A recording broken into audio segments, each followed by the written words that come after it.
Hello, my name is Max Johnson, and I'm going to be sharing my CII presentation today. At the beginning of my fall semester in NC State, I wanted to apply to the College of Engineering. However, I was not entirely sure which major I wanted to pursue within this college. I was also slightly concerned with the whole CODA process and the competitive nature of College of Engineering.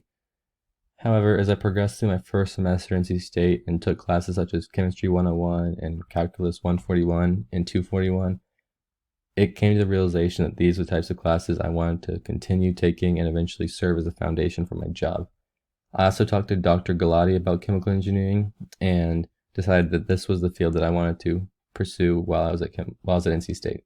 For this project, I decided to interview Al Hansen, who was the Director of Device Engineering and a chemical engineer employed by Finisar Corporation in California. I decided to interview Al because he's a family friend of ours and someone I felt comfortable asking questions to regarding his job and career field, questions that I might not have felt as comfortable asking a professional who I did not know as well. I also chose to interview Al because he has been promoted into a leadership role throughout his time working at Finisar and is now heavily involved in the business side of their company.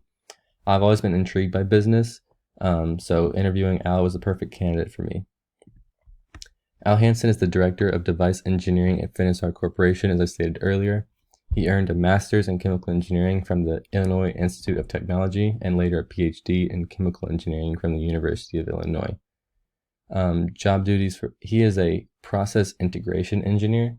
So what this means is he oversees the overall manufacturing process at Finisar, making sure that everything runs effectively and smoothly, which helps to ensure product stability and fast production rates. He does not focus on one single machine, but instead the overall manufacturing process.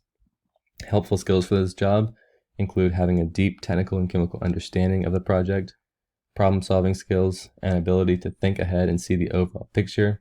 And lastly, and most importantly, Al stated that one needs to have a great ability to work on a team for any project.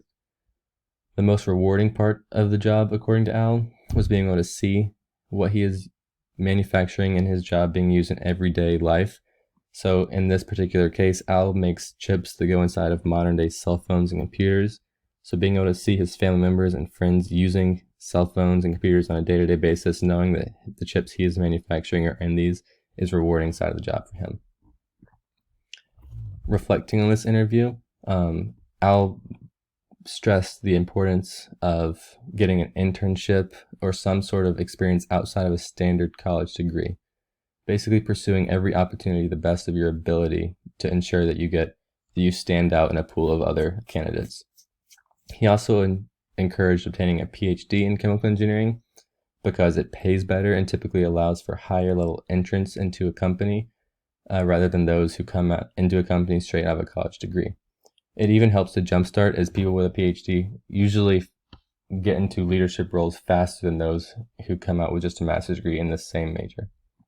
The last bit of advice that Al gave me was to stay open-minded. Although chemical engineering is a major and it usually leads to a certain field, chemical engineering can go into biomedical engineering, environmental engineering, electrical engineering, or really any other type of engineering. So he said if there's a certain project that may be interesting to you or a certain company, to pursue that heavily and make sure you don't get planted in one particular job. After completing this interview with Al, it really helped me to finalize that chemical engineering was the major I wanted to pursue. Before this interview, I was unsure whether chemical engineering, business administration, even biomedical engineering was the right major for me. However, after conducting this interview, gaining a better understanding of what Al does on a day-to-day basis, getting a look into some of the projects he's working on, what he does on a day-to-day basis, where he travels, it has become clear to me that chemical engineering is the major that I want to pursue and eventually go into 10, 15 years down the road from now. The work he does on a day-to-day basis is intriguing to me, and most importantly, is something I can see myself doing. If I can get major in chemical engineering now, get a PhD in chemical engineering moving forward, and ultimately work my way up into a leadership position, that would be ideal. And this interview with Al greatly helped me to get a better understanding and glimpse into how I might go about that. This was my CII presentation, and thank you.